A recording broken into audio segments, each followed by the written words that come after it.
जैसे ही कोई सांप किसी इंसान को काटता है वैसे ही कुछ इस तरीके से उस सांप का जहर इंसान के मांस में ट्रांसफर हो जाता है। देखो सांप के जबड़े में यहाँ ये वेनम ग्लैंड्स हैं। इन वेनम ग्लैंड्स में यहाँ पर भी ये जहर स्टोर रहता है और इसके जस्ट पीछे ये कंप्रेशन मसल्स होती है। जब सांप का मुंह बंद होता है तो उसके दांत ऐसे फोल्डेड होते हैं। जैसे ही सांप डसने के लिए मुंह खोलता है वैसे ही ये दांत खड़े हो जाते हैं। इससे कंप्रेशन मसल्स दबती है, उससे वेनम ग्लैंड पर प्रेशर आता है और कुछ इस तरीके से जहर सांप के दांतों से होता हुआ इंसान के शरीर में चला जाता है। सांप डसने के बाद लोगों की सबसे बड़ी गलती जो डॉक्टर्स बताते हैं वो ये कि जहर को रोकने के लिए इस तरीके से रस्सी बांध लेना, लेकिन असलियत ये है कि रस्सी बांध लेने से आप अपना और ज्यादा नुकसान कर रहे हो। हम सबको इस बात से एग्री करना पड़ेगा कि जहरीला सांप कभी भी किसी को भी काट सकता है, लेकिन ना के बराबर लोगों को पता होता है कि सांप काटने के बाद एग्जैक्टली करना क्या है। आज इस वीडियो में 3D मेडिकल एनिमेशन की मदद से स्टेप बाय स्टेप मैं आपको गाइड करूंगा कि सांप काटने के बाद जान बचाने का सही तरीका आखिर है। सबसे पहले तो ये समझो कि सांप का जो जहर है वो उसका थू यानी कि उसका सलाइवा ही है। सांप का जहर यानी सलाइवा बेसिकली 3 चीजों से मिलकर बना हुआ होता है। वाटर जो कि 90% होता है, प्लस कुछ प्रोटीन होता है, प्लस थोड़ा सा एक्चुअल टॉक्सिन यानी जहर होता है। लेकिन हैरान करने वाली बात यह है कि अगर एक बूंद भी इस सांप के जहर की खून में डाली जाए तो ब्लड इतना ज्यादा गाढ़ा हो जाता है कि कुछ इस तरीके से जम जाता है। इंडिया में कोबरा सबसे ज्यादा कॉमन है, इसलिए उन्हीं का एग्जांपल ले लेते हैं। ये एक किंग कोबरा है और ये जब इंसान को डसता है तो ये आपके फ्लैश में यानी कि ये आपके मांस में अपना जहर छोड़ देता है। अब लोग ये सोच के रस्सी बांध देते हैं कि रस्सी बांधेंगे तो खून रुक जाएगा और खून रुक जाएगा तो जहर भी रुक जाएगा, लेकिन असलियत तो ये है कि इनिशियल लेवल पर सांप का जहर आपकी ब्लड वेसल्स में यानी आपके खून में ट्रेवल करता ही नहीं है, वो आपके लिम्फेटिक सिस्टम में ट्रेवल करता है। इस कॉन्सेप्ट को एक बहुत ही सिंपल एग्जांपल से समझो। इमेजिन करो ये जो सिटी है ये आपकी बॉडी है और ये जो हाईवे जा रहा है ये आपकी ब्लड वेसल्स है, यानी इनमें ही खून रहता है। अब हाईवे के बगल में ये जो आपको सर्विस लेन्स दिख रही है यही आपका लिम्फेटिक सिस्टम है। लिम्फेटिक सिस्टम में भी व्हाइट ब्लड सेल्स ट्रेवल करते हैं और इसका मेन काम होता है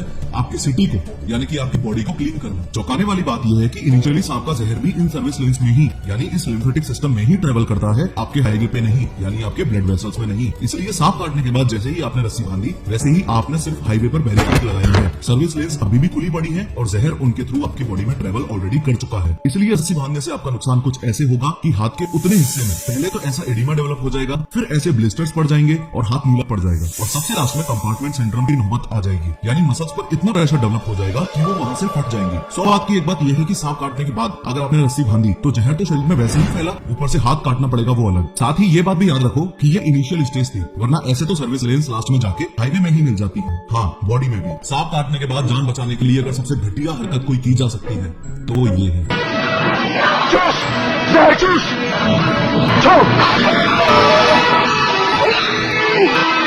भाई जहर चूसना नहीं होता, ऐसा करने से एक नहीं दोनों ही मरेंगे। खैर मॉडर्न मेडिकल साइंस का मानना है कि सांप के काटते ही सांप से दूर होने के बाद सबसे पहली कोशिश आपकी ये होनी चाहिए कि परेशान नहीं होना है, शांत रहना है। मैं समझ सकता हूँ कि उस समय शांत रहना असंभव है, इसलिए आपको बता रहा हूँ कि दुनिया में सिर्फ 30% सांप ही जहरीले होते हैं, 70% तो नॉर्मल सांप ही है और जो 30% जहरीले हैं उसमें से भी 50% चांसेस है कि सांप ने जहर इंजेक्ट किया ही नहीं, जस्ट आपको डराने के लिए उसने ड्राई बाइट किया था। मॉडर्न मेडिकल साइंस ये भी कहती है कि जहाँ सांप ने आपको काटा उस लिंक को बिल्कुल भी मूव नहीं करना है, क्योंकि जितना ज्यादा मूवमेंट करेंगे पूरी बॉडी में वेनम उतनी ही ज्यादा तेजी से फैल जाएगा। डॉक्टर्स का मानना है कि उस एरिया से ज्वेलरी और टाइट क्लॉथिंग भी टोटली रिमूव कर देनी चाहिए। स्ट्रिक्ट गाइडलाइंस ये भी है कि सांप काटने के बाद किसी भी सपेरे या तांत्रिक के पास बिल्कुल नहीं जाना है। सांप के जहर से बचाने के लिए 2 रियली इंपोर्टेंट बातें ये हैं कि या तो आपके पास या जिस भी पर्सन को आपने हेल्प के लिए बुलाया है उसके पास सांप की फोटो या डिस्क्रिप्शन होना बहुत जरूरी है और सांप ने कितने बजे आपको काटा ये बात पता होना भी बहुत जरूरी है। इनफैक्ट गाइडलाइंस तो ये भी कहती है कि सांप के काटने के बाद जैसे ही आप घाव धोके उसमें बैंडेज लगाते हो तो उसके ऊपर ही सांप के काटने का अप्रोक्स टाइम भी लिख देना है। ऐसा इसलिए बोला जाता है कि हॉस्पिटल पहुंचते अगर पेशेंट बेहोश हो भी गया तो भी डॉक्टर को तो सही डिटेल बैंडेज पर दिखी जाएगी। और सांप की फोटो खींच के रखने वाली बात के पीछे लॉजिक ये है कि एंटीवेनम्स बेसिकली 2 प्रकार के होते हैं, मोनोवेलेंट और पॉलीवेलेंट। आगे बढ़ने से पहले एक बात ये भी अच्छे से समझ लो कि सामने टेबल पर रखे हुए ये जो एंटीवेनम्स आपको दिख रहे हैं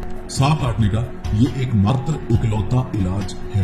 ये मोनोवेलेंट वाली डिब्बी के अंदर वो एंटीवेनम है जो उस पर्टिकुलर सांप के लिए ही बनाया गया है। जैसे कोबरा का एंटीवेनम अलग होता है और रेटल स्नेक का अलग होता है एक्सेट्रा। लेकिन पॉलीवेलेंट वाली डिब्बी के अंदर एक कॉमन एंटीवेनम होता है जो काफी स्नेक बाइट्स पर असर करता है और कुछ पर असर नहीं भी करता है। अब पेशेंट तो हॉस्पिटल पहुंचते बेहोश हो सकता है, लेकिन अगर आपके पास फोटो हुआ तो आपको सही एंटीवेनम दिया जा सकता है। सोचो अगर आपने गलत डिस्क्रिप्शन दे दिया और किसी दूसरे सांप का एंटीवेनम डॉक्टर ने पेशेंट के शरीर में डाल दिया तो